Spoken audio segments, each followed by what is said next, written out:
Hey everyone, Brian Castro with eXp Realty, callcastro.com here to talk about how to price your home when you're looking to sell. Now, here's the thing with selling, it's hard. You've got to come up with a good price to list your home at. If you list your home too high, you're not going to get offers. Your home is going to get stale on the listings, which means it's just been sitting there for too long. Now, if something's been sitting there for too long, or if it's had a price reduction, you're going to get lowballed because people are going to see your home and think something's wrong with it, think you're flexible, think that you don't know what you're doing. They're going to try to take advantage. So it's really, really important that you don't list the listing too high. And that is one of the things that I struggle with the absolute most because people want the most money for their house and they tend to think their home's worth more than it is. So a lot of the time, the first price you put out there, I'll go to people's homes and say, hey, I think your home's going to sell for between 240 and 250. And they'll tell me, perfect, let's list it for 270. So, it's really, really tough.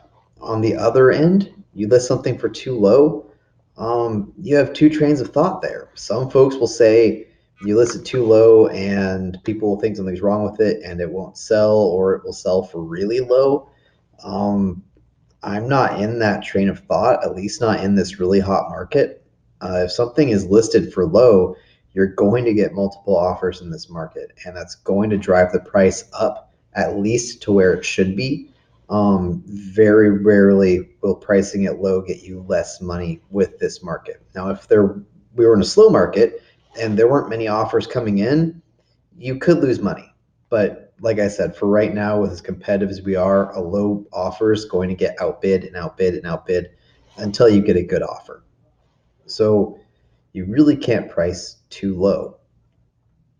But that's not what we're talking about here necessarily, right? We're talking about how to price your home, not just why it's important. If in an ideal world, right, we'll hit it right at that Goldilocks point, not have to worry about being too low or too high. So you've got to run a CMA. That's the only way to figure out the price of your home. Now, a realtor can do that pretty easily with the MLS.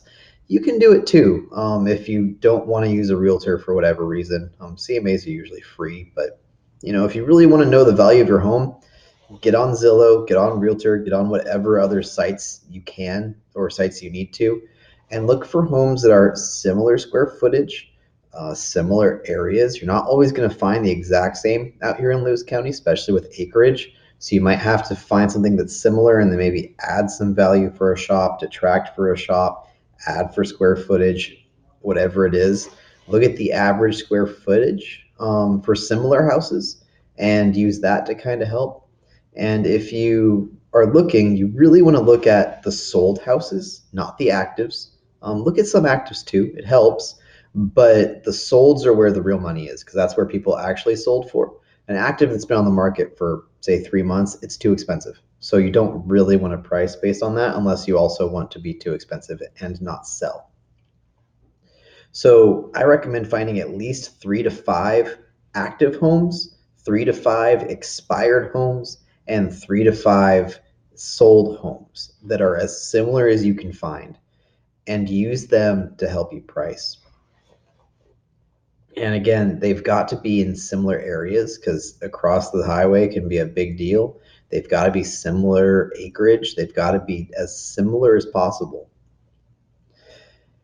Now, the biggest thing here, again, I think that pricing low is really the way to go to get the most value for your house. Because something I've noticed, because I work with a lot of buyers too, right? Buyers will walk into a house and they'll look around, and if the house is priced low, they're going to be like, oh my gosh, this house is a steal. We want it. And if another offer comes in, then they're going to say, forget it, forget that guy. We'll pay whatever it takes. We want this house because you've generated the excitement. You really need to generate excitement with the listing. On the other hand, if a house is priced high, buyers go in and they go, man, this listing's overpriced. I don't even want to write an offer next. And as the agent, I have to try to convince people like, well, let's write something. Let's see if something happens. Sometimes they will write an offer, not always, right? But sometimes. And then when they write it, if they get a hint that there is any competition on the listing, nah, let's go to the next one. It sounds like too much work. We've already walked into the home and decided that we don't want it, right? So we really, really want to generate excitement and get people writing offers, make people go and think this is a great deal, want them to feel good about it. And if they bid up, they bid up. That's fantastic. That's what we want.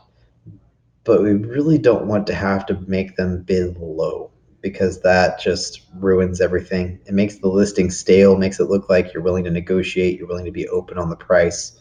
Um, and in this market, none of that's good. So if you have any questions about pricing your home, you know what to do. I'm always bad at this. See what I mean? It's mirrored in the camera. Forgive me. Call Castro, right? Anyways, guys, talk to you soon.